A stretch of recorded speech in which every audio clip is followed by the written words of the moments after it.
Shalom, Yahweh Shemal Shabaraka Thumb to the brothers. Yahweh Shemal Thumb Bahashim Yahweh Shah to the sisters. Once again, we are live from ISUPK headquarters for Monday history class. Give that a hand. I, of course, am the mountain of the Most High, Priest and Officer Harya Allah. I'm filling in for Priest and Officer Abadya here on this lovely Monday evening, July 24th, 2023. We in the building. You know how it's going down, man. Yeah, man. Today's class is entitled Predatory Lending. Predatory Lending. And this is part of a two-part series I want to put together entitled White Collar Crime, man. It's very important as blacks and Hispanics, we understand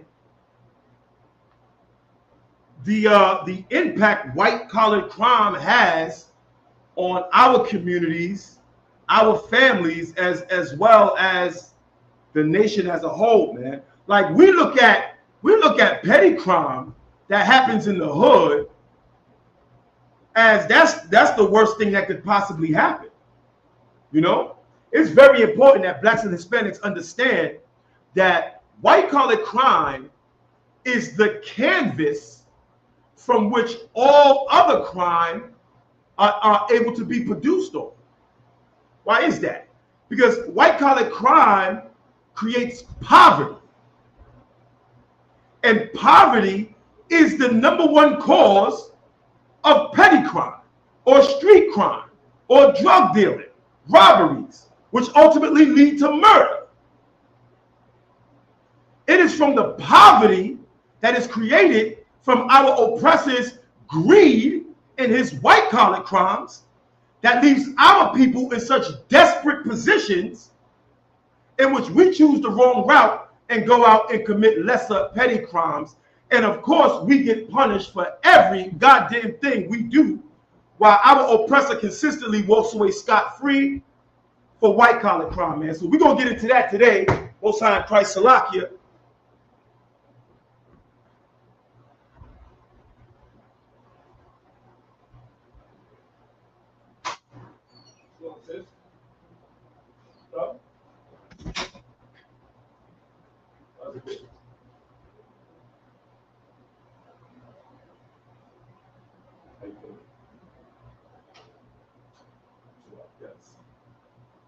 Oh, wow.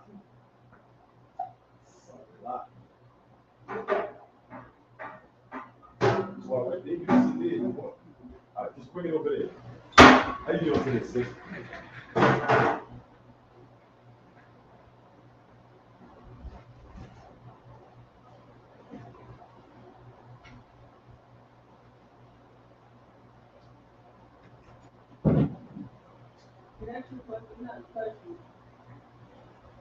Yeah, sure.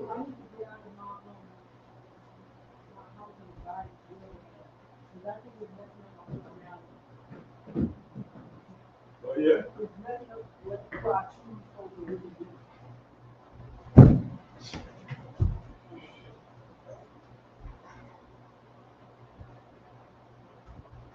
All right, most High in Christ, because clap it up.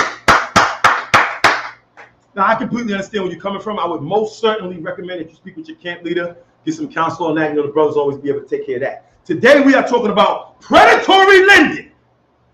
I want blacks and Hispanics to truly understand how dangerous this is. You know, predatory lending is more dangerous than any device our oppressor has ever come up with. Go ahead, sis. That is an excellent question. What is predatory lending? That is an excellent question. Give her a hand. We're going to take a look at some definitions here. First, let's take a look at the definition white-collar crime. It's important that we know what white-collar crime is. Okay, so we're just going to look at any basic definition of what white-collar crime is. The reason why it's important for blacks and Hispanics to understand what white-collar crime is because we are consistently the victims of white-collar crime. Let me make sure I'm coming in clear on YouTube. Salakia.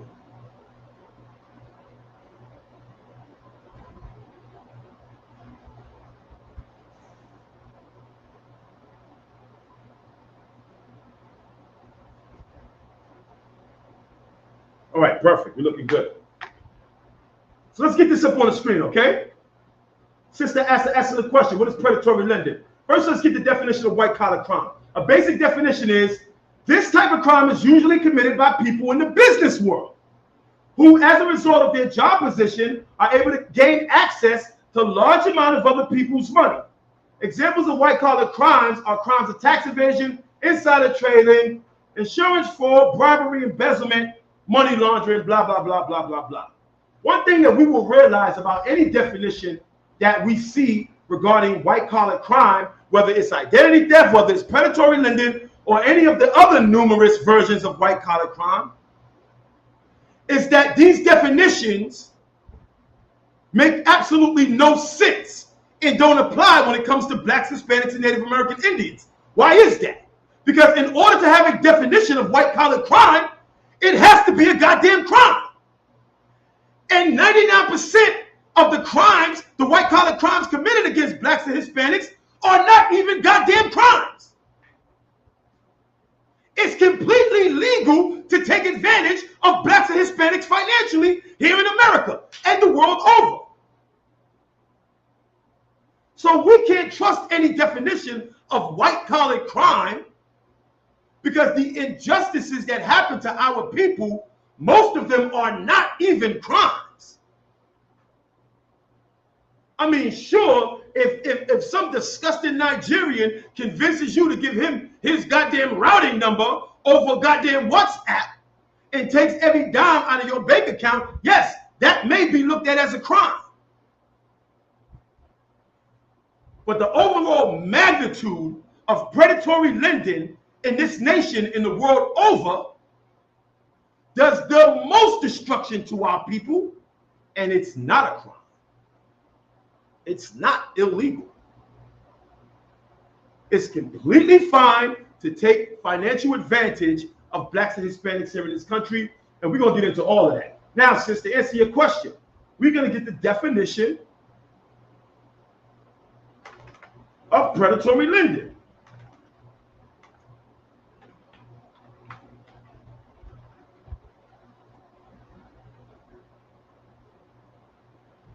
Predatory lending refers to any unfair practice that benefits the lender and makes it difficult for a borrower to repay debt. Through predatory lending is predatory lending is less common than it was in the past, but it still happens. That's a goddamn lie. There's more predatory lending happening on this planet now than ever before in history. When you come outside and you see so many blacks and Hispanics poor, homeless, and broken, when you see how your goddamn commute on the NTA keeps going up, when all your bills keep going up, when the price of eggs keep going up, when your salary keeps going down, and your opportunities dwindle down to nothing, this is a direct result of predatory lending. Predatory lending is not anything to take lightly.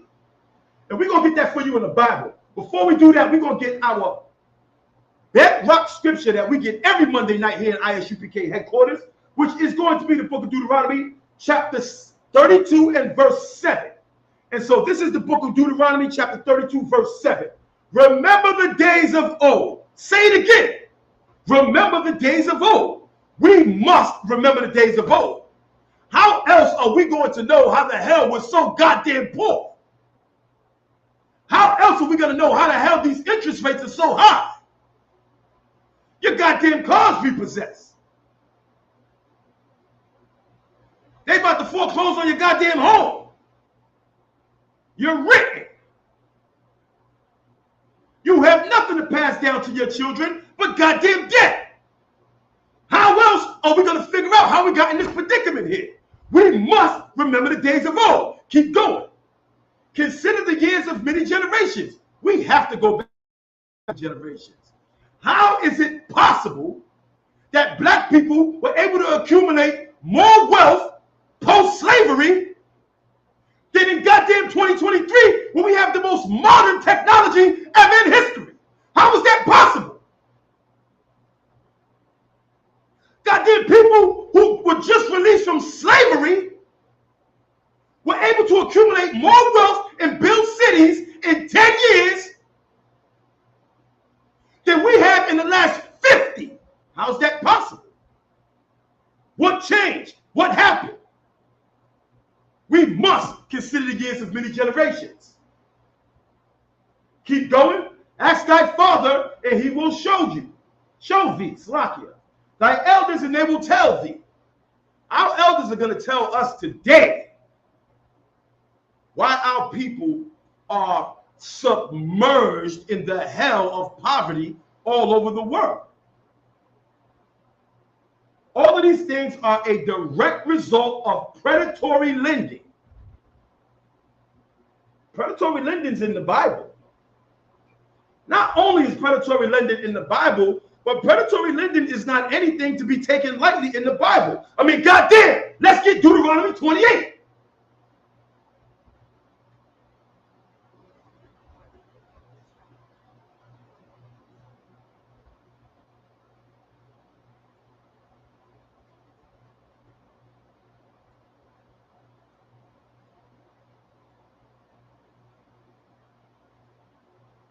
We're going to get Deuteronomy 28 real quick. It's important that we understand the severity of predatory lending. The Most High has warned us about the dangers of predatory lending since the goddamn wilderness.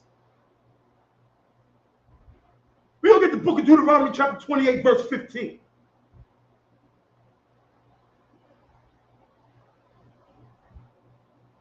It's Deuteronomy chapter 28 verse 15. But it shall come to pass, if thou wilt not hearken unto the voice of the Most High thy power, to observe and to do all his commandments and his statutes, which I command thee this day, that all these curses shall come upon thee. Say it again. All these curses shall come upon thee. Our people enter the covenant with the Most High God. We were supposed to fulfill our part of the bargain. He will fulfill his part of the bargain. We failed to fulfill our part of the bargain, and these are the curses that have come upon us for not hearkening to the voice of the Most High, not our power. Let's hear some of these curses. Verse 20. The Most High shall send upon thee cursing, vexation, and rebuke, and that shall set thy hand unto for to do until thou be destroyed, and until thou perish quickly, because of thy wickedness of thy doings, whereby thou hast forsaken me. Slakia. Cursing, vexation, rebuke. This is what we were promised for our disobedience. Verse 21. And the Most High shall make the pestilence cleave unto thee, until thou hast consumed thee from the land whither thou goest to possess it. The pestilence, the disease, the destruction. This is what we were promised for our disobedience. Verse 32. Thy sons and thy daughters shall be given unto another people. We would lose our children. This is how serious this is. We were going to go into captivity and lose our children. Let's get verse 68. And the Most High shall bring thee into Egypt again with ships. This is the transatlantic slave trade. We did not hearken unto the voice of the Most High God. We got the goddamn transatlantic slave trade. The Middle Passage. That's how serious this is. Let's go to verse 44. You lose your children. You'll go into slavery. You'll get every disease. You lose everything you got. Oh, yeah. Also, verse 44. He shall lend to thee, and thou shalt not lend to him. So including losing your goddamn children, going into slavery, and being destroyed, you will also be the victims of predatory lending. That's how serious predatory lending is. It's one of the goddamn curses. The he in this verse is our oppressor. He shall shall lend to thee, and thou shalt not lend to him. What happens every single goddamn time our oppressor lends to us? The ending result is predatory lending and widespread poverty amongst our people. This was a curse from the Most High God. And what we'll come to realize that going into slavery on ships ain't nothing compared to being the victims of the single greatest predatory lending scheme ever known to man. It's a horrible thing to see, man. And we're going to get into this more and more. Now, one thing it's important to realize is to be able to identify poverty. You know? Like, no, that's too off, sis. Like when we look at our people when we were in Egypt, like we had been there in slavery for all of those years. Yet we still had some damn gold. Like the night of the Passover, we all still had a lamb to sacrifice, at least one. After all of that time being in slavery, we were not steeped in widespread poverty. When we go to the New Testament during Christ's time, we see and hear about poverty and sickness. Sickness is a byproduct of poverty. Sickness is a byproduct of poverty. We hear about poverty and sickness like we ain't never heard in the Bible. Why is that? What could have possibly happened that all of our people are suddenly poor in Israel? So many people are poor. This is a direct result of greed and predatory lending practices, man. Money is a device used to serve. And predatory lending completely throws that out the window. All right? The Most High knew this from day one. And the Most High established laws amongst his children to forbid this act of predatory lending.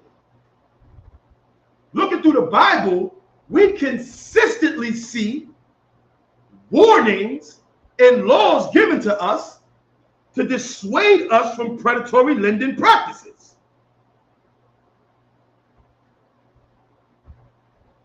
Let's get Exodus 22 and 25.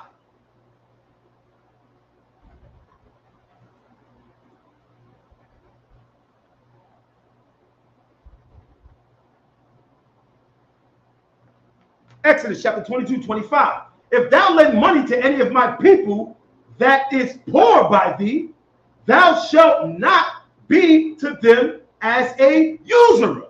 What is a usurer? What is usury? That is the process of charging interest on a loan.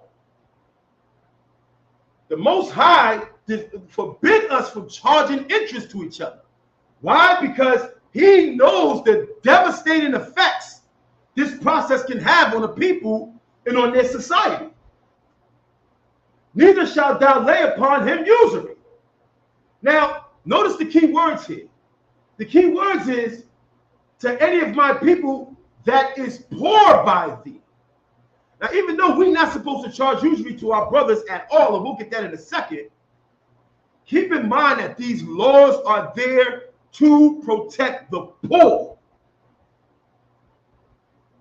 They're there to protect the poor. Why? Because money itself, when righteously used, is an instrument to protect the poor.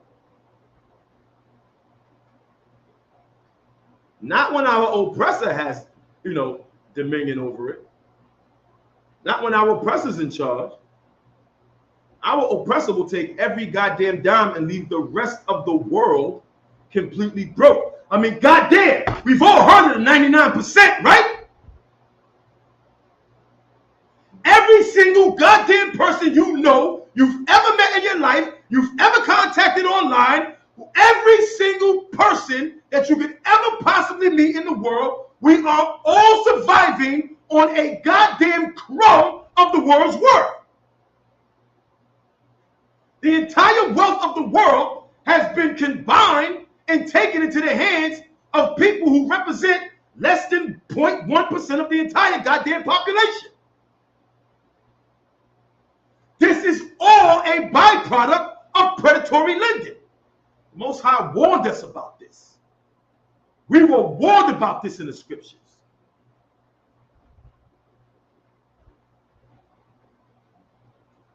We can go on to Deuteronomy 23 and 19.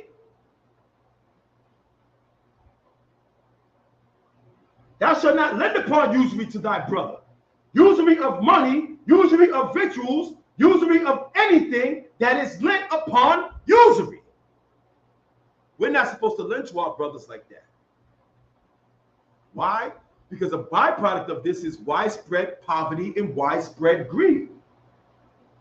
You know? And, you know, we don't have the concepts. Go ahead.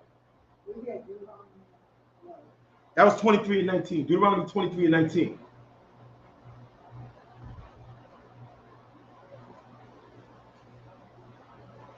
When we look at some of the things that were going on in the New Testament, it may be a little confusing because we read that our laws forbid us from charging each other usury. Go ahead, sis.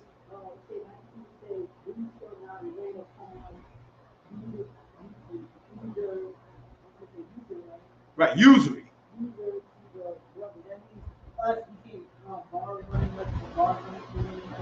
We can borrow money from one another, but we're not supposed to charge each other interest on the money. Right. Like let's say if you came to me and you wanted to borrow $100. If you're my sister and I have the $100 to lend you, I should be able to lend you the $100. And when you come to pay me back, you give me back $100. But what if I said to you, all right, I'm gonna lend you $100, but when you come back and see me, you got to give me $1.50. That is usury. I'm charging interest to you. And as a result of me charging interest to you, it creates a bigger burden on you financially. You know, is that the worst thing in the world? Is an extra $50 you paying me the worst thing in the world? Maybe, maybe not. You know, but what happens is that when you have powerful people who have financial control over the money supply and whose number one goal is to gain profits from the interest that they put out on loans, these people will have the power to destroy the financial security of an entire nation and plunge everybody into poverty.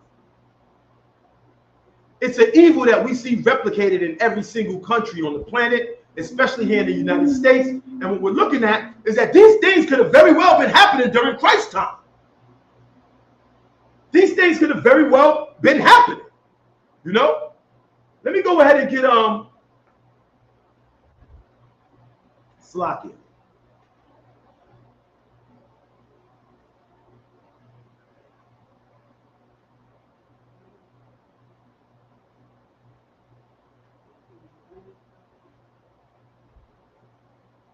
I'm sorry, sis, go ahead.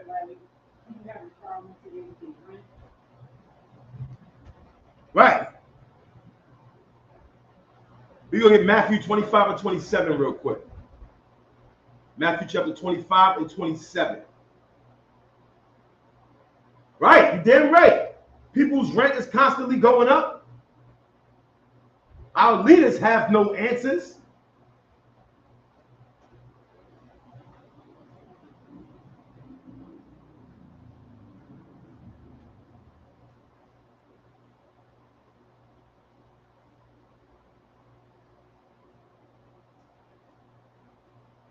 Now, here we are. Christ is giving a parable. So we're in Matthew 25, and Christ is giving a parable. Now, the purpose of me pulling the scripture is to not go over the meaning of the parable, but just to show our viewers that Christ had a very clear understanding of interest-bearing accounts, how interest works, how how profiting from investments work, how having investment portfolios work. I mean, when you think about this parable, is really somewhat of a diverse investment portfolio. You're investing money with different people and expect them to go out and flip your money and then come back. What Christ is expressing here and showing here is that he has a very good working knowledge of a modern day economic system.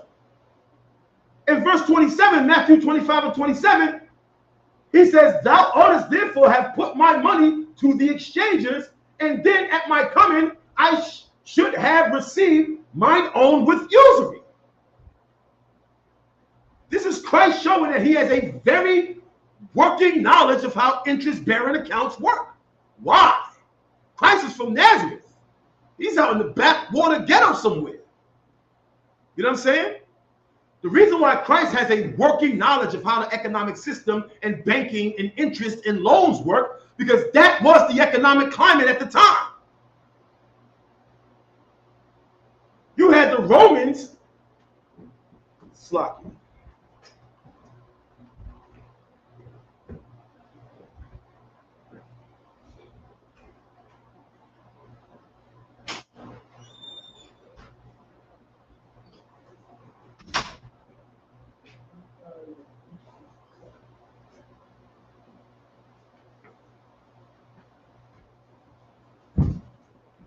Right.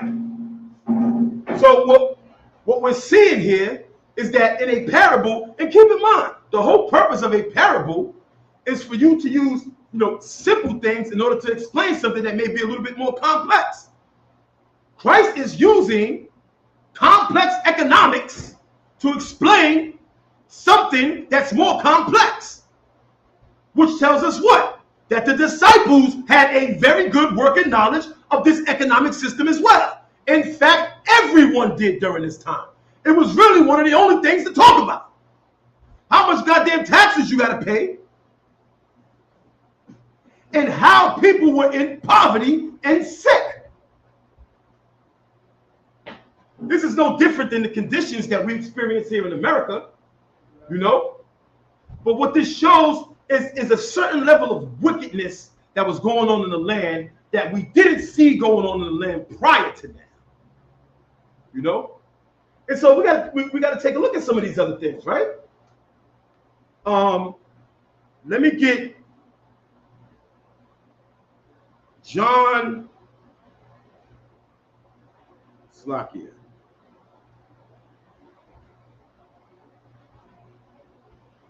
All right, pull this up. Let me get John 2 and 13 real quick.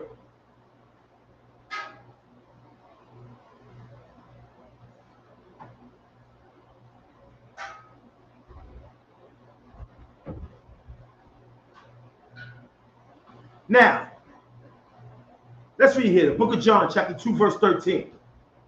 And the Jews' Passover was at hand, and Yahushua went up to Jerusalem. Verse 14. And found in the temples those that sold oxen and sheep and doves, and the changers of money sitting. And when he had made a scourge, when he made a scourge of small cords, and drove them all out of the temple, and the sheep and the oxen, and poured out the changers' money, and overthrew the tables. Let's take a look and appreciate exactly what's happening here. Okay? Christ came into Jerusalem for the Passover. Christ didn't stop to get a drink of water. His first order of business was that he went to the temple. On the side of the temple is what they refer to as a courtyard area when the second temple was built. What's this area for right here? This area is designed because, according to our law, if you brought your own animal for sacrifice, that animal had to be inspected by the priest to make sure there's no blemish. Like, you couldn't just show up to the temple with a goddamn lamb, the paw is all messed up, and think you're gonna bring. Nah, you're not gonna do that. So the priest inspected out in this area right here. But what are some of the things that have happened? No different than when you go to the movies. Let's say you try to go to the movies, you try to bring your own popcorn. they'll bust you at the gate, be like, nah, you can't bring that in here, but you can buy popcorn over there. You go over there to buy goddamn popcorn, it's $150 for a small bag of popcorn. These are some of the practices that was happening at the temple. You show up with your sacrifice, they look at it and be like, nah, that ain't gonna cut it. Go over there and buy a goat. You get over there, they want to charge you a goddamn ransom for the sacrifice. Come on, sir, go ahead. They still do it today. And they still do it today. Anyone familiar with other tribes? If you don't know what you're doing, make sure you are familiar with a person local who can tell you about money exchange, if you really what it all was. Right. I'm telling you, here in Jerusalem, a dove is $100 actually. Right. Get the officer a hand, man. Damn right. Listen, man, the officer's bringing out is exactly right. We are able to recognize these practices because, like there's nothing new under the sun, and we see some of the same things going on here today. You know, so they jacking up the prices on the animals. That's one thing that got the people upset. What's some of the other things that got the people upset? The rate of exchange. You have to understand that what we're looking at here is one of the great economic and financial centers of the world, Jerusalem. This is a city that, as per our laws, it don't matter where you are in the world, you must travel here during this time. Like, think about Times Square. Times Square has the most money in New York City. Why? Because when everybody visits, they go to Times Square. Think about the Passover. You got people from all over the world descending on one place. You done saved up all year. And you come in with all your money and all your animals. You know you got to pay the temple tax. You know you got to pay tithes. This is a huge opportunity for commerce, trade, and for people to make money. Counselor, go ahead. And networking, of course. And networking. So now, another thing, before I move on, one other thing I want to point out, because we can't let this pass, man. Most High in Christ, our King Yahushua is a goddamn man of war. Give him a hand. Give him a hand. Like this is the move of a warrior. Like he probably knew they might have searched him before he came to the temple grounds. He said, nah, I ain't gonna bring no weapon. I'm gonna go in there, make my own goddamn weapon. Know what I mean? Christ made his own weapon and went in there and got them up out of there. It's a real tough thing to do, man. And again, you got to be black to understand the Bible. If you're looking at a huge financial center where tons of people are converging on, and there's a whole lot of commerce going on, and then it's this one strip over on the side where they got high-priced animals, they got money changers and bankers and money's exchanging hands, and you got poor people going on. Like that's a strip. That's a strip right there. You know? There's a lot of activity going on in this area. There's a lot of money exchange going on in that area. You ever been to any strip? You go out to any strip in any city, you're going to see a lot of activity, a lot of money changing hands. You're going to see a lot of, what's the word I'm looking for? Unsavory characters. You'll see a lot of poor people as well. This is what's going on over here. How do we know that? Look what it says right here, verse 16. Christ says, Salakia, and he said unto them that sold doves, take these things hence. Make not my father's house an house of merchandise. Verse 17, and his disciples remember that it was written, the zeal of thine house hath eaten me up. The zeal of thy house hath eaten me up. That's something real important to think about, man. So go ahead. Well, continue.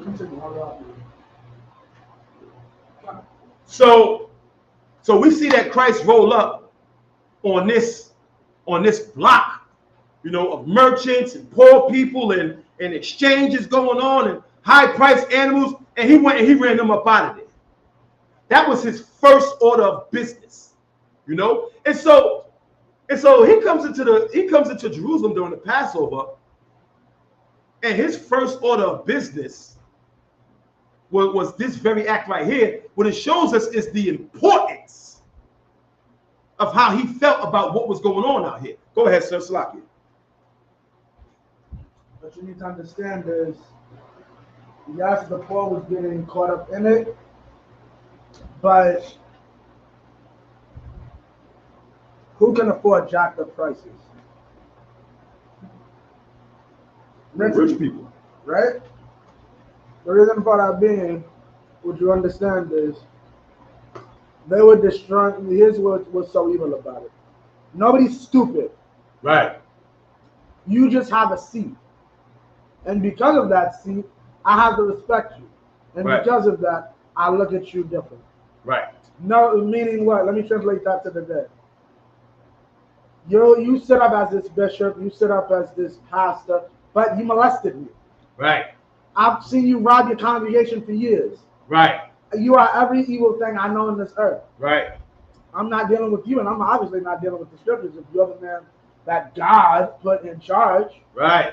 That's why you got to get your behind work. You scatter the sheep. And that's what it's really about. Because it's not necessarily just that you're stealing from the sheep. The sheep aren't stupid. They know you're stealing from them. And right. It takes them away from the flock. Right.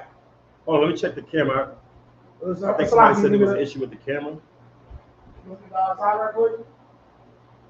How y'all is on the screen?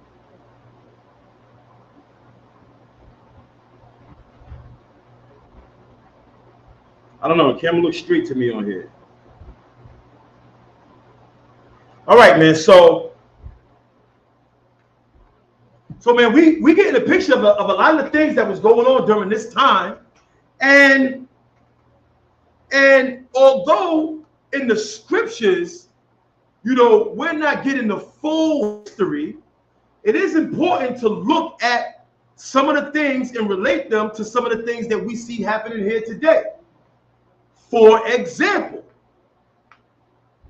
we know today that we live in a system that is controlled by powerful financiers, by powerful bankers. You know, when we look back at this time, and when we look at the powerful bankers today, we have to take a look and understand where they get their power from. How exactly do they get their power to control entire economies? They get their power by controlling the money supply. Controlling the money supply, like our oppressor wants us to look at economics as it is the most complicated thing that can ever be understood. Like, you go get a goddamn economics book and, you know, you can't understand. They try to make it the most complex thing ever imaginable. Like, you ever tried to read the tax code? They go out of their way to make this the most complex thing anybody could ever imagine. It's not that complex. It's a scam. Go ahead, sis. It's like when you go to the grocery store and you have like part-time stores, like what is it? The store brand is like probably like six,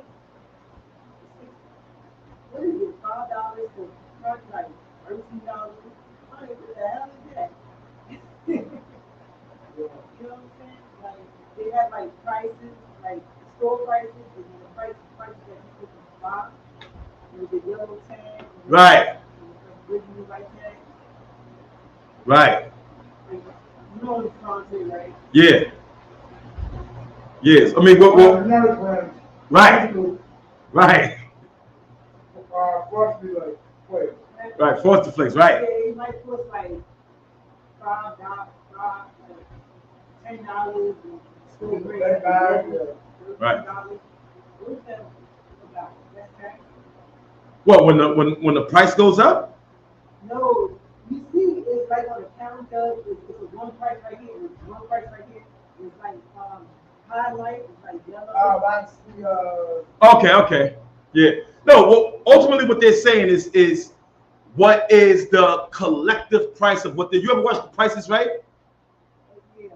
Right. They're trying to give you the collective price of where I forgot the word they use, but of where the price should be, and then what they're selling it for to try to give you the impression that you're getting a discount by shopping with them. Right. You understand? No different than, let's say, if you go to goddamn Walmart. You go to Walmart, Walmart might be selling something for a certain price. Right. And then you'll look on Target, Target has it for a lesser price. And all you got to do is go to the people at Walmart and be like, look, Target is selling it for this, and then Walmart will give you it for that price. You know what I'm saying? Because they all have a buffer in which they can sell stuff at. And their goal is to try to get your business. You're never going to let their competition outsell them, you know? But that's something completely different, man. I want to take a look at some of the characters because there's a character who was a former high priest called Annas during this time. And we see that when Christ was arrested, they took Christ right to his house. So let's take a look at this.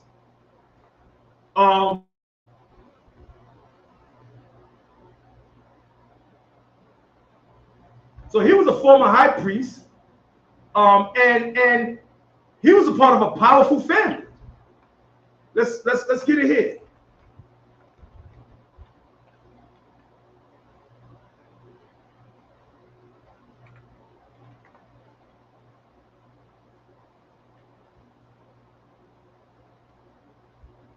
So we know that Annas was a high priest at the time. He was a former high priest at the time. He was responsible. He played a key role in the execution of Christ. You know, when he was arrested, like they took Christ straight to his house. Was that even protocol? Nah, they took Christ straight to his house. That's how powerful he was at the time. And he had 5 sons. 5 sons. 5 sons. You know? Now listen, I'm not saying that he was a part of a banking dynasty. I'm just saying that it draws certain parallels, you know? For example, a lot of people today will say that the whole world is controlled by a banking dynasty that started by a man and his 5 sons. Huh? I don't even want to say the name. The very moment you say this name, everybody completely calls you a conspiracy theorist. No, but the Rothschilds. You know, there's even movies about that. You know, go ahead, sis. Who?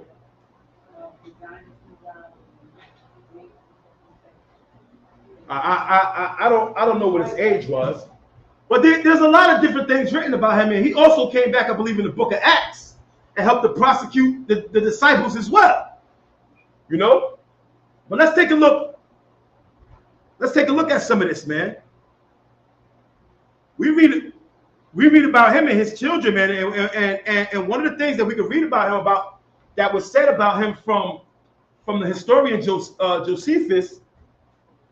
He used a term that I found very, very interesting. He called him a hoarder of money. A hoarder of money. What is a hoarder of money? You know, is a hoarder of money somebody that just stacked their chips? You got a couple dollars in the savings account, you a hoarder of money? Floyd Mayweather, he's a hoarder of money. What exactly is a hoarder of money? Go ahead, sir. So hoarder means to store up. Right. So it could be looked at as a hoarder of money as anybody who, you know, you work hard, you do business, and you just store and stack up all your money. It could be looked at that. But when pertaining to a rich, wealthy, and powerful family that has control over the money supply, how did the high priest at the time have control over the money supply? Because all the money has to come to the temple. The shekel, every Passover, it all comes back to the temple. So if you run in the temple, you have control over the money supply. What are some of the things that can happen when a rich and powerful family has control over the money supply? I'm not saying this did happen. I'm just saying that there's certain parallels that we can draw. One of the things that they can do is they can expand and contract the money supply. This is what's referred to as the business cycle, the expanding and contraction of the money supply, the boom and bust cycle.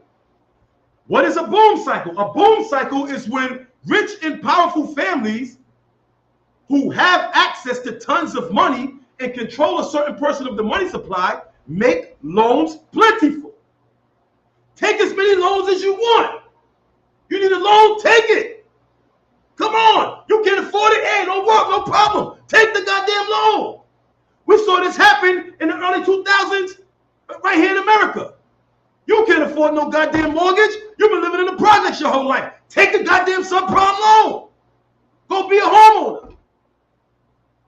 This is called the boom cycle.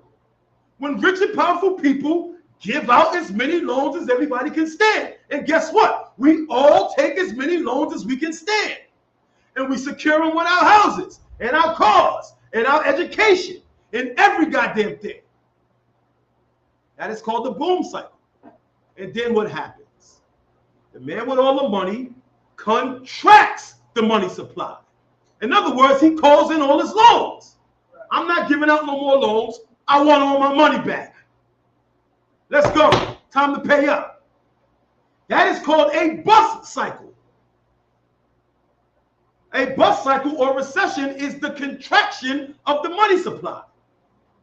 Throughout the economy of the United States since 1913, our system has gone through a cycle of boom and bust. Why is that? This is how our oppressor gets filthy rich and accumulates 99% of all the wealth on the planet.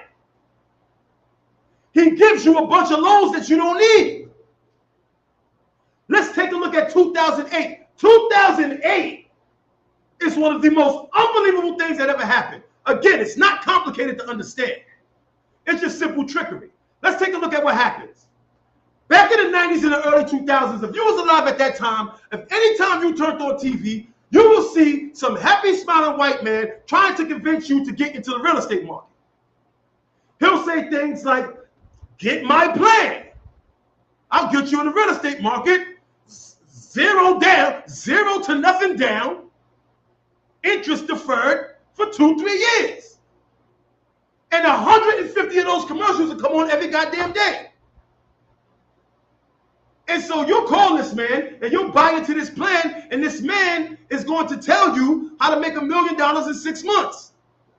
What he's going to do is he's going to take you and get you a subprime loan. The most horrible loan you could ever get. The interest rates are horrible, but it's little to nothing down, and they'll defer the payments for a few years. No sweat. That's all I need, because I'm not planning on living in the house anyway.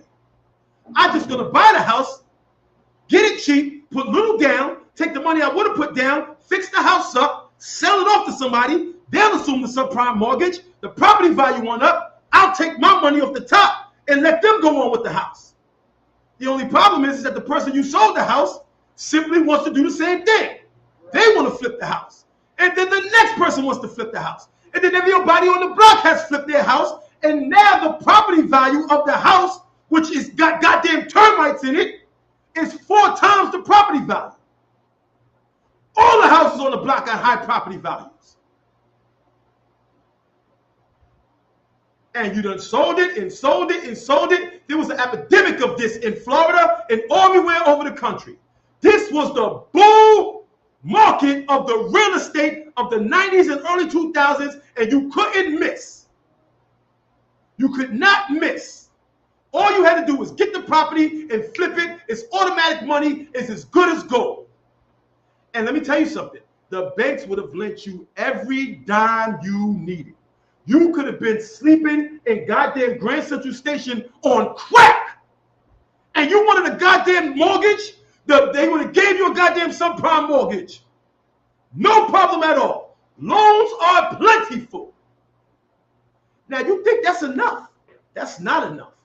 Our oppressor is extra devious.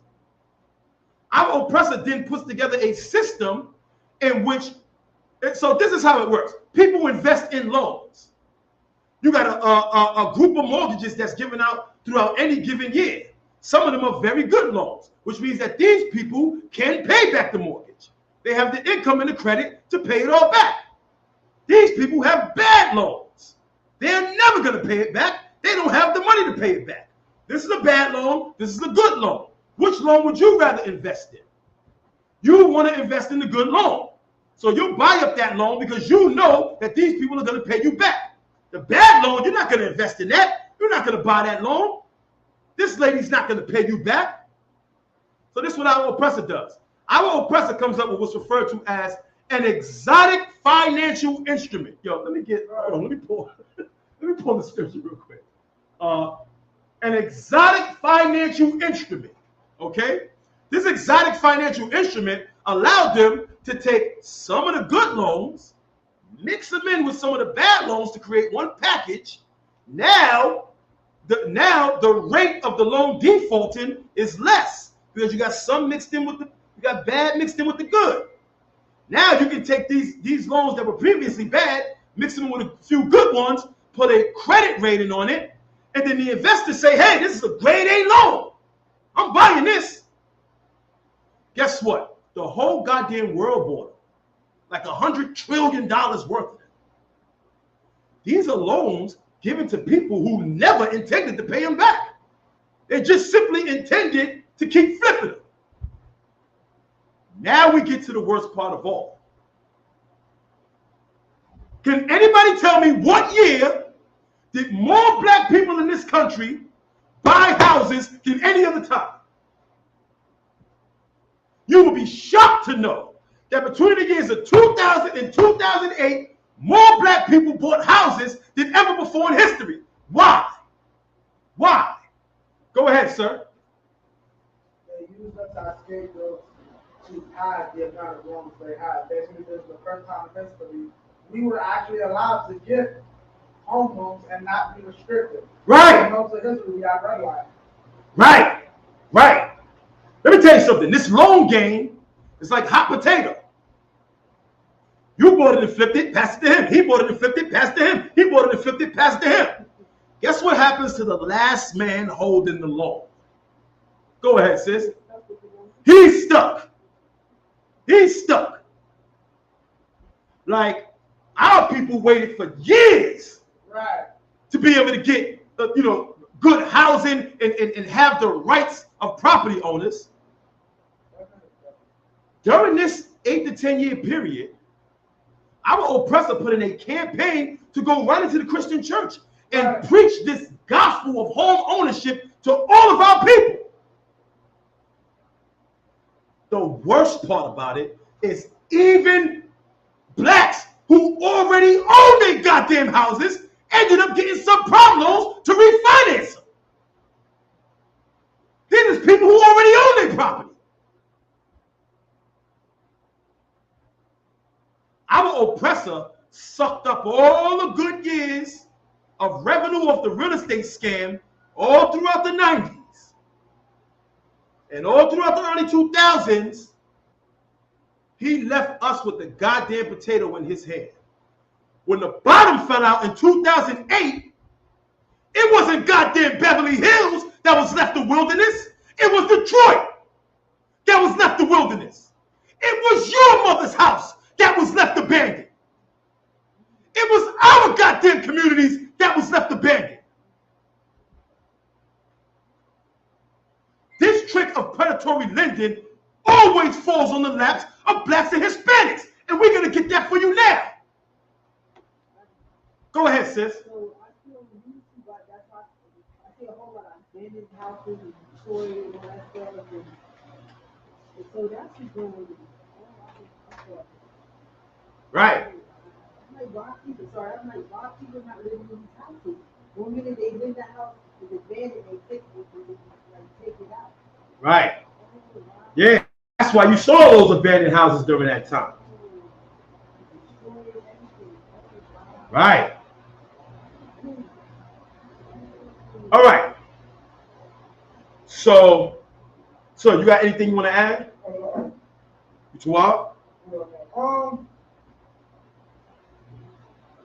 This reminds me of U.S. history by the way you explained it. Okay, I'm gonna be honest. This is a teacher that said I'd never run for president. I got too many skeletons in my closet. In the back of my head, I'm like, man, number. So his thing was black people cause, well, basically the government giving black people loans is the cause Oh wait, because remember, I graduated from Barack Obama. So Right. Right. He brings black people. Right. So he brings Esau giving black people loans. Because they did the whole thing, hey, thanks you're racist for not giving black people loans. Right. So to hear you say it and explain what really happened, the water. Oh yeah, yeah. We will see that this predatory lending is an American pastime to keep blacks and Hispanics, completely robbed and taken advantage of. So go ahead, sir. That's the story I was going to ask. Sharecropping. Right, sharecropping, and that's exactly what I want to get into next. We have to go into the history in order to understand the trials and tribulations that we went through to get here. Now, really quickly, I want us to all take a look at the screen here. As children, we all seen this film, right? The Wizard of Oz. It came on every goddamn week. An amazing technicolor extravaganza. The Wizard of Oz is the stupidest movie you could ever watch. I mean, my assessment is poor white trash from Kansas commits a murder and kills a goddamn witch. Then she goes on the run with 4 idiots and ends up killing another witch. A goddamn double homicide. It's a stupid movie that nobody can understand. The reason why we can't understand it is because the movie is made so that we can't understand it. Now, if you know anything about this movie, The Wizard of Oz started out as a book called The Wonderful Wizard of Oz. And the author of the book wrote the book in order to showcase a period of time that happened in the United States. This period of time is referred to as the Free Silver Era or the Free Silver Movement. You're never going to learn about this in the public school system. Never. Okay? The Silver Movement, there was a time in this country where at any time you had silver bullion, which means that you mine silver, you can take it to any government post and they will turn your silver into silver coins. Right. And then you can spend it. Right. Silver is 15 to 25 times more abundant in the United States than gold. And everybody had access to this. You could buy land and farm and mine and find silver. Goddamn, you got money. Right. It was an excellent way to add liquidity to the economy. Why? Because this is money that's not controlled by the government. This is money that's not controlled by corporations. Right. You can build wealth simply by mining silver, and it's in abundance, which creates money, which is a unit of value for the person that has it. Right. Let me tell you something. Black people were not ignorant to this during this time. In fact, if you're a goddamn Judite, you have some of your great-great-great-grandmother's silver in your house right now. It was a major thing amongst the black community. We passed down silver. Why? Because silver was units of value. This silver is what allowed us to build some of the great communities that we were able to during the Reconstruction era. Right. Having access to currency that no one else could control but us. That is the very definition of power to the people.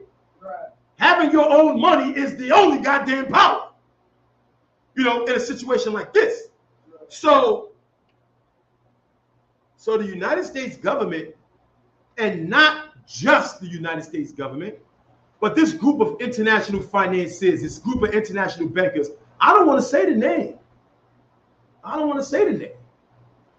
even want to tell you what racial group they belong to. I don't want to say none of that. Because I don't want to get cut off a goddamn YouTube.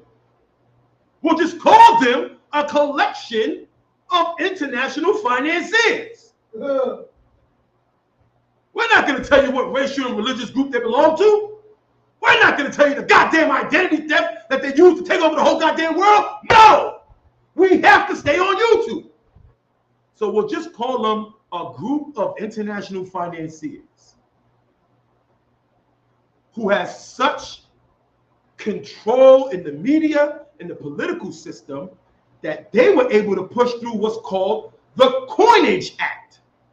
The Coinage Act is also referred to as the crime of 73, which is 1873. Everybody called this a crime. Right. It wasn't a crime. And that's why I said before, we can't call white collar, we can't go by the definition of white collar crime, because every device they use to take advantage of us financially is not a goddamn crime. Right. Most financial crimes are not even considered crimes until 100,000 goddamn people are poor, broke, and starving. Right. Then our oppressor come around and say, well, goddamn, maybe that wasn't the way to go. Maybe it should be a crime to do that. Crime of 73 was a horrible thing, man. And what it stopped was the ability for people to go and exchange their silver for coins. This devastated people in the United States. And a few short years later, the entire country was in a depression. The entire country was in a depression. The money supply had been contracted and decreased by about 89%. It wasn't the Great Depression, but that depression after the Civil War was the worst depression of all time. And black people was right in the middle of this. I'm gonna pull something up real quick so we have a clearer understanding of how invested our people was in this. Our people weren't stupid. Our people during this time was like Christ and the disciples was during the time we just read about. They had a very clear working understanding of how the economy and finances worked in this country. Fresh out of slavery, we knew what the hell was going on financially. Don't ever let our oppressor trick you into believing that black people was dumb and we didn't know what the hell was going on. I'm gonna prove it to you right now that we was well in on what was going on. This article right here is entitled "The Free Silver Campaign of 1896 and Its Influence on African American Voters." Let's take a look at this. In the 1890s, there was perhaps no other group of people where this shift was more apparent than with African American voters.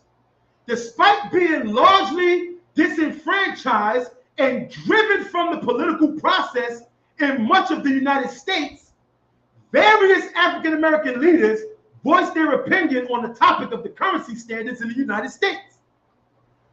A number of these leaders backed the Democrats on free coinage of silver, even going as far as throwing their entire support behind the Democratic Party and against the party of Lincoln. Like, think about this for a second. Abraham Lincoln freed the goddamn slaves. Every goddamn black person in the country was on the party of Lincoln, which was the Republican Party at the time. Not on this. Not on this. Republican Party started talking about taking away our silver. Black people said, hell no. This is one of the first and only times in history that all black people switched from one political party to the next. Black people were well aware of the crimes that was about to befall them. And they fought against this. Supported the same Democrats who were the most active in keeping African American voters from participating in the political processes. Like, goddamn, think about that for a second. The very party that advocates for us to not vote, we were all willing to vote for them, just to keep our oppressor from taking away our rights to have our own silver coin. This is how important this was to the black community. Our people were not stupid at this time. Go ahead, sir. I just wanted to reiterate, money is silver. Kasab. Right. Okay, Kai. The word for money is the word for silver. Okay, the word for money is the word for silver. Right. And you see how our people fought to keep this process because we understood the value of being able to control our own money. Listen to this. May of 1895, for instance, The Daily Public Ledger commented that the Democratic Party is always for something free.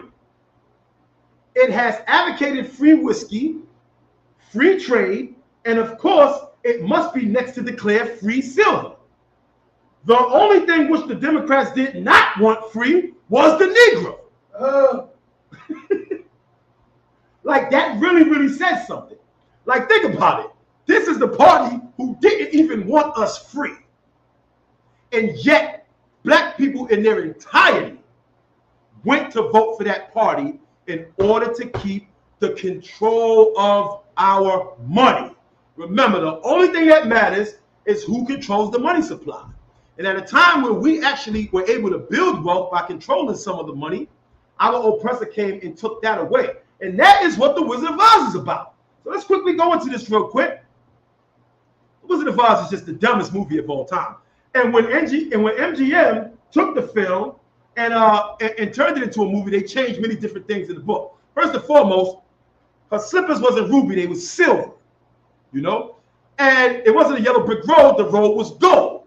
Right. And as this journey that she goes on, this journey tells the story of the free silver movement.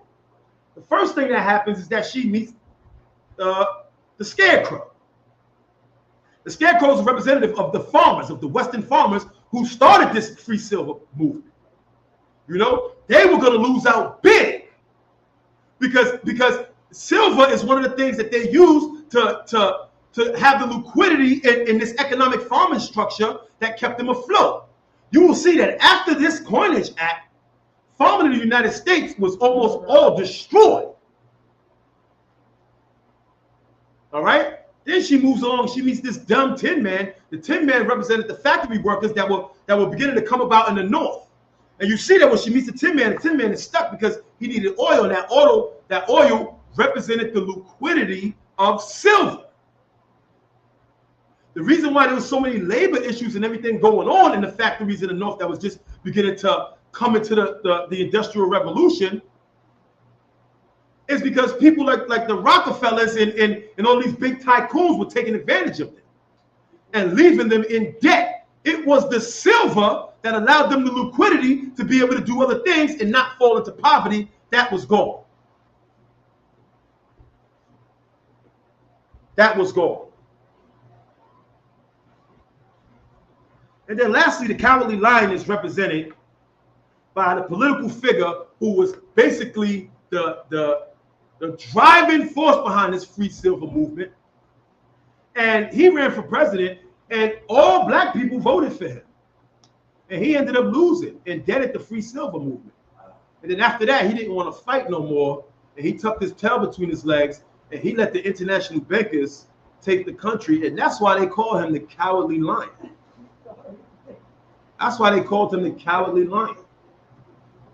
And so Dorothy and these idiots go up this gold road because they're going to the Emerald City. The Emerald City is the green city that's represented by the greenbacks, which is dollars. The greenbacks is what President Abraham Lincoln used to print in order to fund the Civil War. This is one particular time in history that someone took control over the money supply. The international bankers didn't want to fund enough for the Civil War. Lincoln said, forget that, I'm going to print my own money and then use it to pay the soldiers with, and that money will be acceptable for taxes, and that will be the new currency. He was able to show the power of being able to take control of the money supply.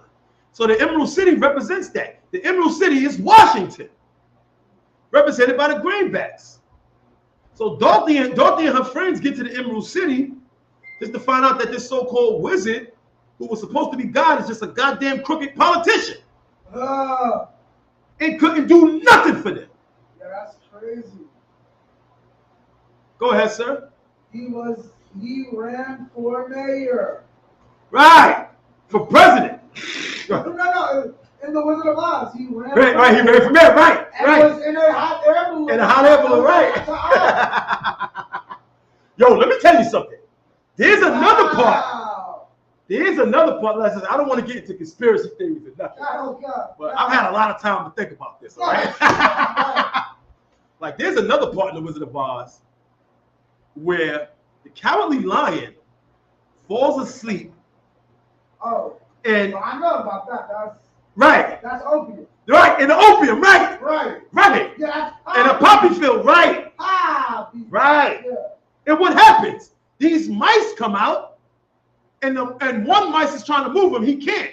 So all the mice get together and they say, if we all get together and collectively do it, we could move the lion out of the poppy field. Like, let me tell you something, man. There's 100 ways I could break that down. There's 100 ways I could break that down. But I'm not even going to touch it. You know?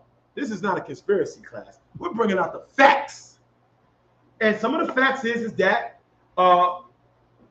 when Baum wrote this book, the Wonderful Wizard of Oz, this was about this free silver movement.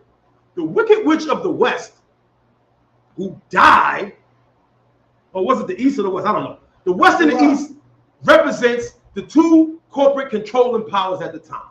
We have Rockefeller, Standard Oil in the West, and in the East, you had the J.P. Morgan banking system. You know? And so what happens is that Dorothy kills off the West, and then she goes to kill the other witch. And then how does she kill the other witch? With water. Water always represents liquidity.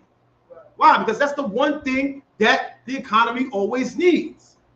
When your debt collectors are coming to collect everything you got, if you have assets that you can immediately make liquid, then you can be able to pay off your debtors and get up out of there and go to business. If you don't, then you go into debt and you're going to lose all your assets. Liquidity is what stops the debt collectors from leaving you broke. It's liquidity that killed the witch. And then what happens? Dorothy finally figures out that the whole goddamn time, this is how she gets home. She gets back home by clicking her silver shoes together. And what it's saying is that the whole entire time you had the power. You had the power. The power was the silver. That's what that whole entire film was about, man. And black people in this country were knee deep in this process. Black people in this country is knee deep in this process. Go ahead, Sir Slakia. I find it funny that Barry chose to keep it original. Say it again. I find it funny that Barry chose to keep that original. Right. And Megan of the Wiz. So remember, Diana Ross had silver slippers.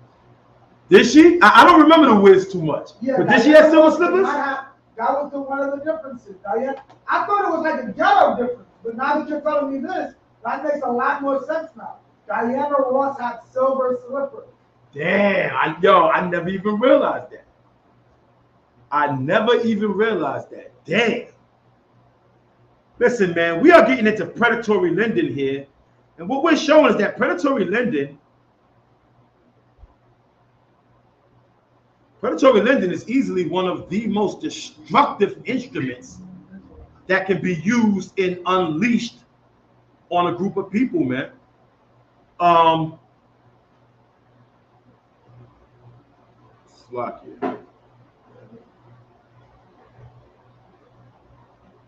So after this Free Silver Act, what happens now? This nation goes into a huge depression, which is what? A bust cycle. Boom! Everything busts, it's all over. And then this bust cycle, this ability to create panic, you know, is a masterful skill by these international bankers or financiers. Oh, yeah. And so we go into a panic, and then out of the ashes of this panic, we get the single most destructive entity ever to enter the land. It is without a shadow of a doubt. I know the bells are going to go off ringing now. The Federal Reserve Bank. Oh, it's a conspiracy. Oh, conspiracy. That's what they scream anytime somebody mentions the fact. Conspiracy, conspiracy. Listen, man, a lot of the things thought about the Federal Reserve Bank that was a conspiracy many years ago is just straight facts. I mean, there's no way of getting around it. The Federal Reserve Bank is not a part of the federal government. Yeah. Federal Reserve Bank is a private, independent bank with private independent shareholders, private independent board of directors, whose sole goal, like any other corporation, is to make as much profits as possible. The central bank is the Federal Reserve Bank is a central bank, the most powerful central bank in the world. This is the single greatest trick ever, you know? And this is how we do it, okay? Boom. Slap Go ahead. federal on the beginning of it. Yeah, that federal on the beginning of it means nothing. Right? It's simply there to trick you. You know? You would be surprised to know that every goddamn country in the world, with the exception of a few, have federal banks. And they all follow the same thing. For example, the federal bank in England is called the Bank of England. You know? It's a private bank. But you would think it's a part of the government. It is not. It is a private bank. What does this private bank do? What does a private central bank do? Private central bank is designed to turn your entire economy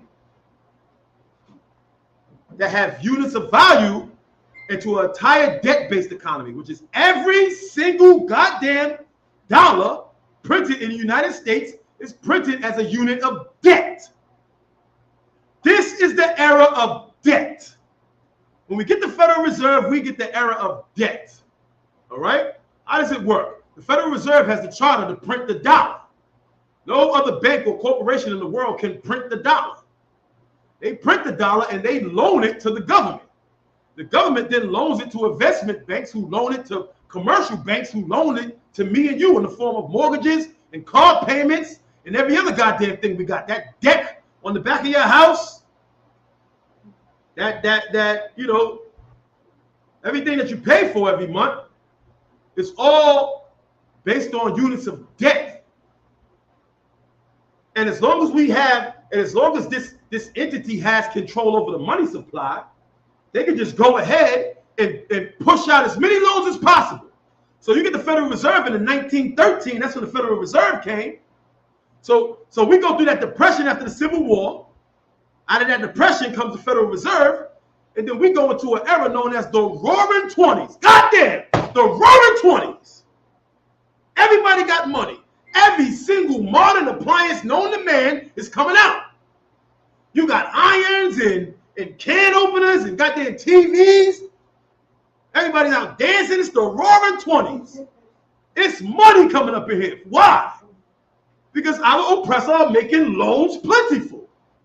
Federal Reserve's in the building. Yo, everybody get a loan. Everybody get a loan. Guess what everybody was taking loans for? Everybody was taking loans so that they could get on the stock market. The stock market was the newest, greatest thing. And it just kept going up and up and up and up. No different than the real estate market in 2008. Kept going up and up and up and up. Now we have a bull run. You can't lose. All I got to do is invest in the stock market. I can't lose. Get that. Listen, give me $10,000. Give me 30% interest. Charge me 50% interest. Who cares? I can't lose. Everybody lost. Yep. Everybody lost. Why? Because our oppressor one day will get up and say, all right, I'm not loaning no more money out. I'm calling in all my debts. And who are they calling in their debts from? They're not calling in their debts from you. They're calling their debts from the government. That's who owe them money. They loan money to the government. Let's go. So you calling my debts. I can't pay you. I got to call in his debts. He can't pay me. He's going to call in his debts. And the last person holding the bag is left paying for everybody else. Go ahead, sir. And the bad thing about it is that World War I was happening at the same time. Right. Right. Like, so basically, the government will access their United Financiers to fund World War I. But the lecture, nobody getting paid. The lecture what they're talking about now. Right. Right. And I'm glad you brought that up. I'm glad you brought that up. Because lenders only make money by issuing loans. That's the only way they stay rich. That's the only way they make money. Answer this question for me. What What act generates the most loans? What act generates the most and biggest loans on the planet? What is the one thing that a country refuses to lose and will borrow every single dime to prevent from losing? What is that, sir? War. Goddamn war. War is the number one way to grab your hands around an entire economy. Why? Because a country will borrow anything not to use a war. And so we get into the idea of these financiers being able to fund both sides of a war. Why not? And this is the crazy thing. The loans for the war are secured by the winner of the war. In other words, I'm going to fund him and I'm going to fund you. If you win, then you have to pay me back what you owe me and what he owes me. It's the best business you could possibly do. Go ahead. The problem is that Esau didn't work that way. Esau did it backwards. What's that?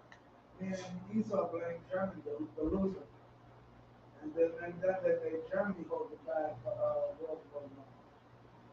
So we're talking about World War I. Right.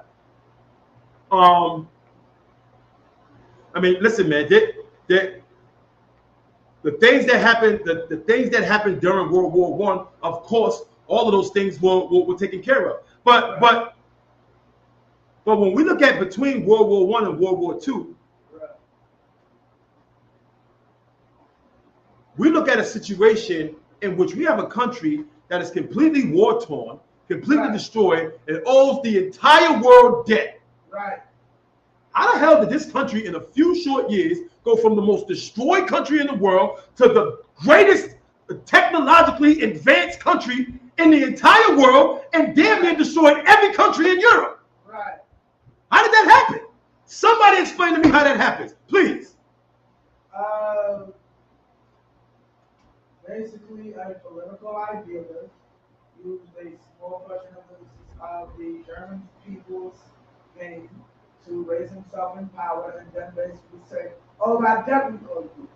Tear that up, and all of our money is going to go to making the German people great. And he spent buttloads of the German economy into high-tech weaponry like sonar, Right. to the first tanks, and I think, did he create submarines as well? Well, he created a lot of things, but let's get down to the gist of it because it all goes along the line of the economics that we're speaking about. Right. What is this economics? The economics is whoever controls the goddamn money supply Right. runs everything. Right. So then how did Germany go from being the most war-torn, destroyed country in the world to being a great economic power that could just walk right up in goddamn France and go to the Eiffel Tower and take over the whole goddamn world, the whole goddamn Europe? How is that possible? It is possible because the German people figured out that whoever controls the money has the power. It is nothing for a government to simply print their own money, spend it into the economy. You print your own money and you spend it into the economy. Adolf Hitler was to create Volkswagens and the Autobahn and Tiger tanks and the Wolfgraffe or whatever they call the goddamn Air Force, you know what I'm saying? And submarines and all of these amazing things. How could you do that and you owe the whole goddamn world debt? It's simple. You just get off of the world's debt machine and just print your own goddamn money. That can never happen to any individual country. When the world powers see that, war will converge on that area. And you'll see that. You'll see that today. You'll see that every single country that doesn't have a central bank is constantly in goddamn war. You know what I'm saying? You will get that bank. And we're going to get to that in Revelations in a moment before the class is over. Because if you don't get that bank and you don't take on the ideologies and you don't take on the system and you don't take on the abortions and you don't take on the homosexuality and you don't take on all of those things, you will not buy or sell. Ain't a goddamn thing coming out of that harbor or your country or going in. You better believe that. We're not talking about some distant day in the future. We're talking about today. last time you had some great commodity product from goddamn Haiti?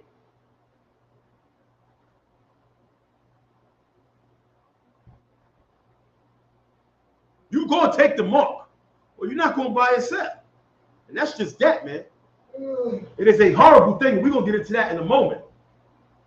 But what we're looking at here is their ability to create boom and bust cycles in order to rake in as many assets as they can. The assets are the only things that count. The paper money means nothing.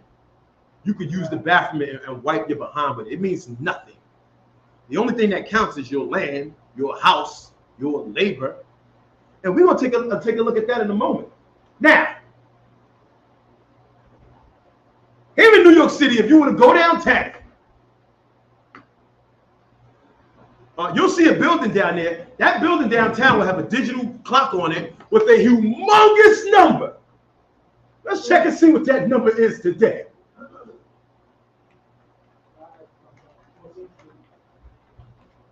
Right. Yeah, I believe it's down on 14th Street. Right on top of Basketball. Right. This is called the National Debt Clock. That's what that is? Yes, that is the National Debt Clock. You go down to 14th Street, you'll be able to see the National Debt Clock. This is a number that is like, let me see if I can even pull up what that number is today.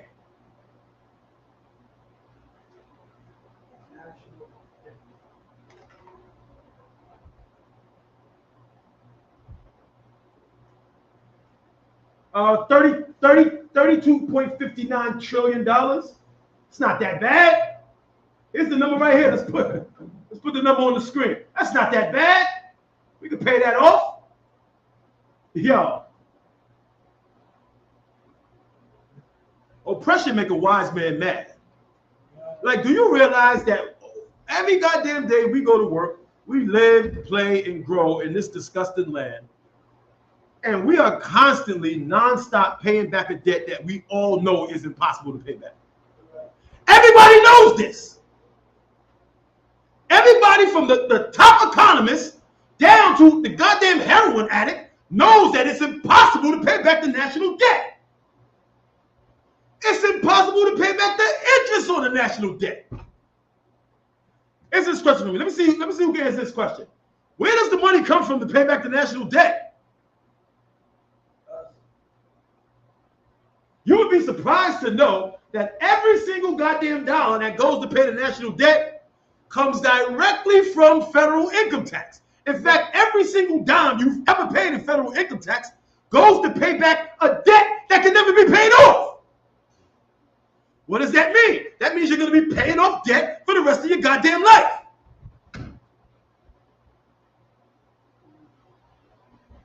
It's impossible to pay this number off. This is what happens when the terror of predatory lending enters the land. The Most High warned us about this.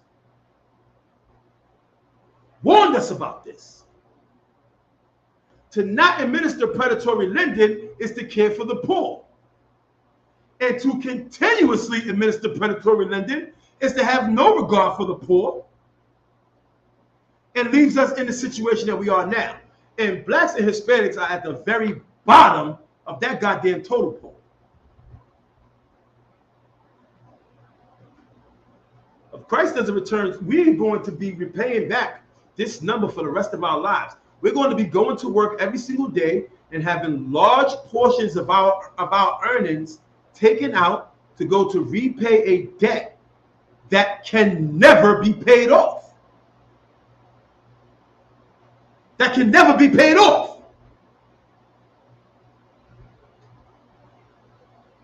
This is slavery. This is slavery.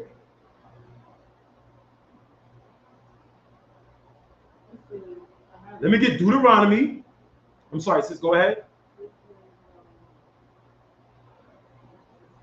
John, it says John 12, it says, which I had told you what you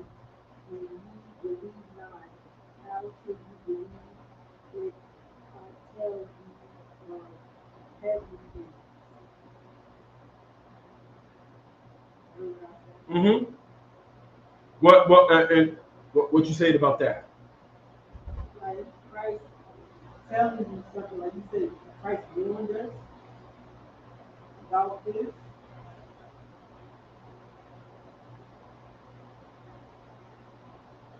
About what? You said Christ warned us about what was going to happen. Right. He said, if I told you about, he said, if I had told you everything and ye believe not, then they would believe this one or something like that. Right. How should you believe if I told you heavenly things? Um, Right. Right. Yeah, I'm glad you brought that out, man, because Christ did warn us about this, man. Now, let me quickly get Deuteronomy 28 and 48. Deuteronomy 28 and 48. Therefore, thou shalt serve thine enemies, which the Most High God shall send against thee. That is what we do every single day. We serve our enemies. Even at the best job, even with the best education, you're still going to pay that federal income tax so you can serve your enemies. Before I go further, please take this disclaimer to heart. Under no circumstances am I saying don't pay your taxes. Pay all of your taxes. I repeat, do not ever not pay your taxes. In fact, let me get that real quick because Lord knows somebody is going to end up in federal prison and say, Hoya Allah said, we don't got to pay taxes. All right? Christ said, pay the goddamn taxes.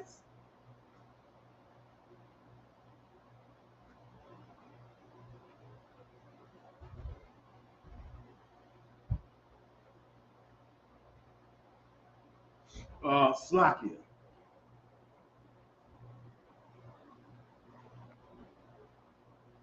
Yeah, let me get that in Matthew 22 real quick.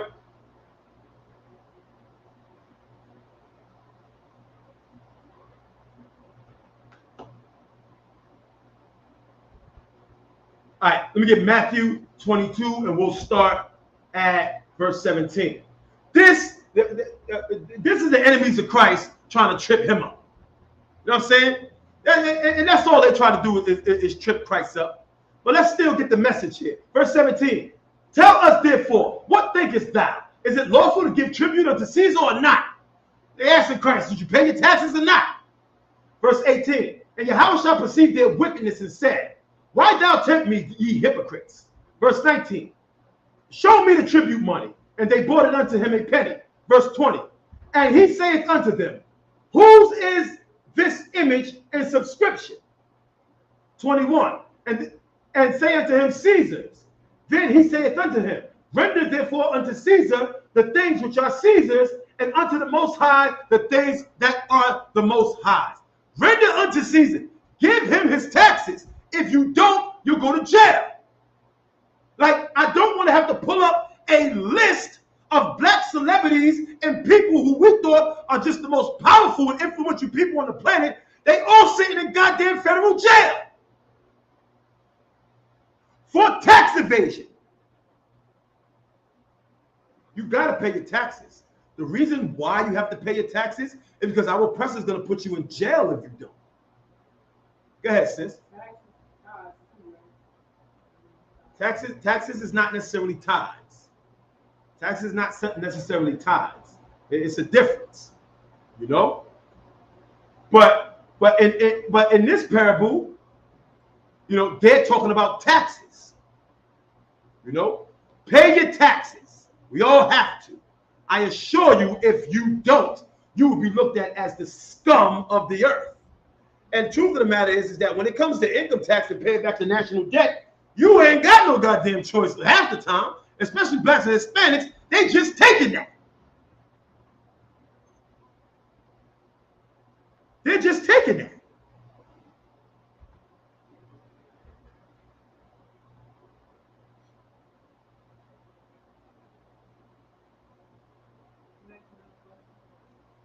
Go ahead, sis.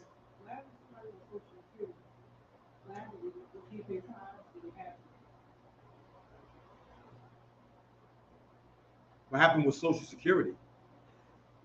Should you pay tithes for Social Security? Yeah. So tithes is going to be 10% of your increase, regardless of what it is. So it can be Social Security. It can be, you can find money outside. Like taxes, if you're on Social Security, you're supposed to pay tithes, right? It's lock in. What the hell I do here? If I'm on Social Security, I'm supposed to pay taxes. Are you supposed to pay taxes? If you're on Social Security. Some taxes you have to pay, others you don't. Like, do they take federal income tax out of Social Security? I don't believe they do. In fact, no, they don't. Why? Because that Social Security is being paid by taxpayer money.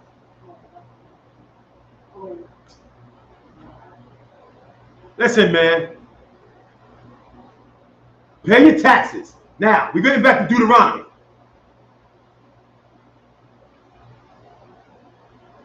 We serve our enemies simply by paying federal income tax. That's how the 1% stay the 1%. And that's how they keep us steeped in debt, in hunger and in thirst and in nakedness and in want of all things. Do you realize how literal this is when you think about it with regards to the current monetary system? Every single dollar you have is a unit of debt. That means anything that you've ever bought has interest attached to it and has to be paid back. That really means you ain't never really got nothing. The money supply itself belongs to the bankers. So you never really had nothing. Every dollar you got is a unit of debt. It's a unit of debt. In the very moment our oppressor decides to call in the debt, you won't have the unit. This is called a contraction of the money supply. We're calling a debt sin. Pay up. A horrible thing. And he shall put a yoke of iron upon thy neck until he have destroyed thee. We had a yoke of iron on our neck. That yoke of iron was tight. The yoke of iron came off of our neck in the very moment we get a little silver about us. Our oppressor comes along and plunges us back in a depression and then keeps us in debt for the rest of our stay here in captivity. The yoke of iron came off until he destroyed us. Now he can take it off. That's fine. He can take it off now. We still got to pay. We still got to pay, man. It's a horrible thing that we see, and we see that this process of financial lending is not just a national thing. These bankers are international. They have no allegiance to any individual country. Everybody's game, everybody's prey, and that's why every country has a central bank. Now let's get into it. Because now that every country has a central bank, and we know the qualifications for you to be invited into this global community, all the central banks have culminated into one world bank called the World Bank. And the IMF, aka the International Monetary Fund. This is the World Bank. What is their currency? Their currency is called, if I'm not mistaken, a SDR, or special drawing rights. That's their dollar. The SDR. And this World Bank is here to do the same thing to the entire world as the Federal Reserve has done in the United States, which is plunge the entire world into everlasting poverty and then provide you with the most confusing jargon to try to understand why.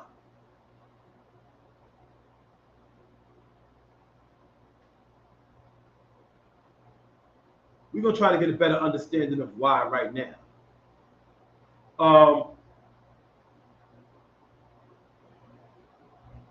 We're going to get the book of Revelation, chapter 13, verse 16.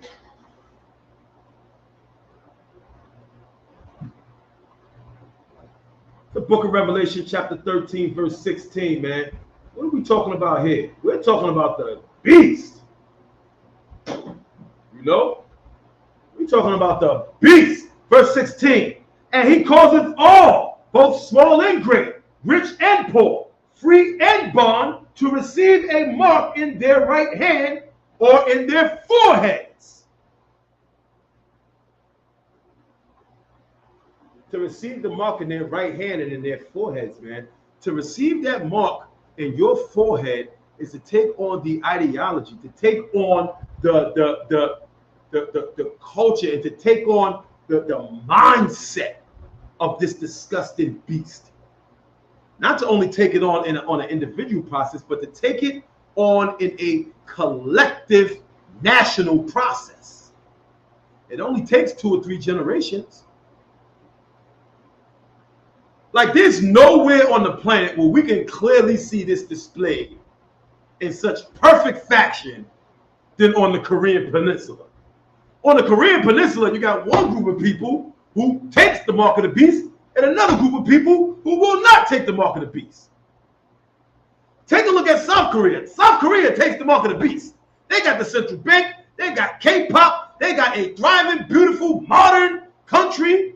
They all cool in with the United States. They sell us every goddamn flat screen TV we can put on our wall. So they got K-pop. They popping over there. And every one of their little boys look like goddamn girls. They took the mark lock, stock, and barrel. Their kinsmen to the north did not take the mark of the beast. And they got nothing. People over there starving to death. They said North Korea, they eat rats and bugs sometimes. They got the worst system possible. They can't buy or sell. They are not included in the World Bank International Finance Scheme. They're not a part of that. They ain't take the mark. If North Korea takes the mark, then they can get their central bank and their abortion clinics and their fiat currency, and all their little boys can have long hair and dance K-pop. And they can fall right along the line with all the other countries that can buy and sell.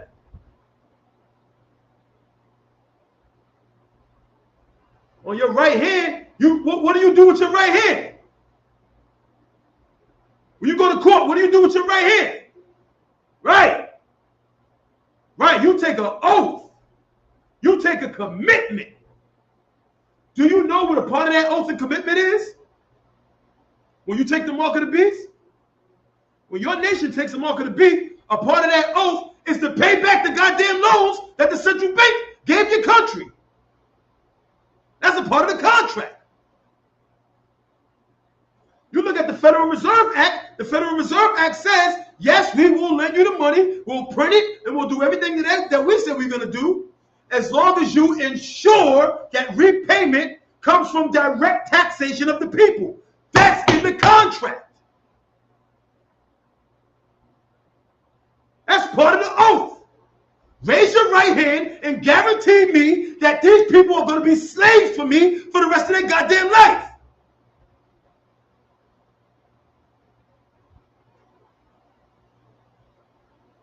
Verse 17, and that no man buy or sell. You can't buy or sell unless you get the mark of the beast. You can't do it. They're going to shut down your commerce. You can't trade. You can't get no SDRs.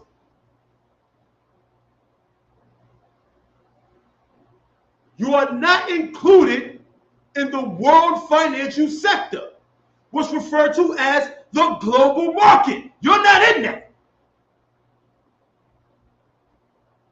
So you better have some great goddamn natural resource and some clean water, because you're not in that. And if you're not in that, then we are going to hate your guts. They're going to hate your guts. And they're going to try every single disgusting scheme to exploit your nation in order to leave them helpless and beg for loans. So that nation can be plunged into the same poverty as the rest of the world. It is a horrible and disgusting thing. And again, this very act always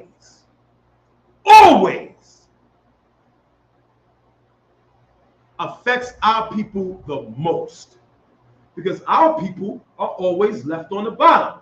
Give me that in Deuteronomy. We could pull it again. 28 and 44. He shall lend to thee, and thou shalt not lend to him. When was the last time you gave our oppressor a goddamn loan? You can't lend to him. And whenever he lends to us, the result is predatory lending. Keep going. He shall be the head. Say it again. He shall be the head. He's leading. He's in charge. He's in the forefront. And thou shalt be the tail. When you're the tail, you're subject to horrible loans. When you're the tail, you are given generational debt. You're not getting the silver passed down from your grandparents that you could go get minted and be able to invest. Not that. You're just going to be the tail. We're the tail, man. We're the tail. It's a horrible thing, man. It is a horrible thing, man. And again, the key to all of this is brotherhood. Key to all of this is loving your brother, man. Loving your brother. Like it's the law that tells us not to charge usually to each other, because we shouldn't take advantage of each other the way our oppressor is going to take advantage of us. That's some of the things that was happening during Christ's time. You know, it is a curse for us to be buried in debt. It's a curse from the Most High for us to be buried in debt. I mean, goddamn, you know how many young kids I know coming out of college, 60, 70, 100, 250,000 goddamn dollars in student loan debt?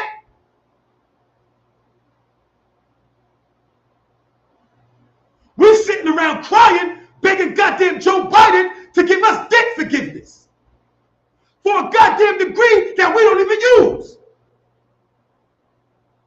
I know a girl with a doctorate, she work in a goddamn cupcake factory. She got to pay back that debt.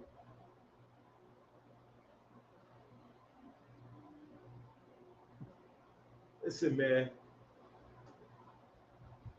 The moral to this story, man, is we learn these horrible things from our oppressor. And getting up out of this captivity takes more than just keeping the law. It takes us having the love and compassion on our brothers to be able to uplift each other as a nation, not as individuals, as a nation. Usury is a selfish act that destroys a nation, as we can see. Loving your brother and securing finances and resources for your people to grow and be the nation that we're supposed to be, that is the true love of the Most High. That's the true love of Christ, man. You know what I'm saying? Never ever have our oppressor make you believe that understanding economics and finance is a hard, complicated, and troublesome endeavor. The only thing you need to know as a rule of thumb is that our oppressor is the goddamn devil the Bible speaks of. If you start there, then it all pans out perfect. It's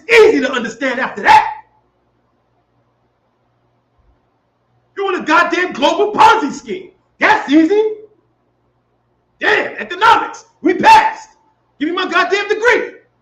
Our press is the devil.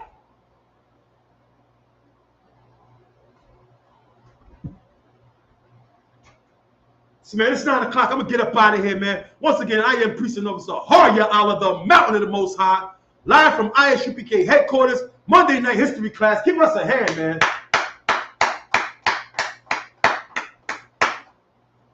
Priest and Officer Abijah in the building. We're going to get up out of here. Make sure to tune in to Commanding General Yohana. He is coming on right now, America on Fire. Make sure you check him out to get that heavy information, man. I'm Priest and Officer Harya Allah. Y'all Hashim Yashab, a thumb to the brothers. Y'all Shema Allah, thumb by Hashim Yashab to the sisters. Shalom.